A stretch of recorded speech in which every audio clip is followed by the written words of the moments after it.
যারা সফল মানুষ তারা আপনার আমার চাইতে অনেক বেশি সমস্যার সমাধান করতে পারেন, আর সমস্যার সমাধান করতে পারেন বলেই তারা সফল হন।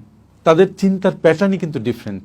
তারা সমস্যার দিকে দৃষ্টি নিবদ্ধ করেন না, বরং সমস্যার পরিবর্তে সমাধানের দিকে দৃষ্টি নিবদ্ধ করেন। ওনারা সমস্যার দিকে তাকান অন্যভাবে, যে কেন সমস্যাটা হয়েছে, কিভাবে এই সমস্যা থেকে বের হওয়া যায়। যখন আপনি সমাধানের জন্য চিন্তা করেন তখন সমস্যা আপনার কাছে হালকা হতে থাকে এবং সমাধানের অনেক অপশন আপনার সামনে তৈরি হয়ে যায়।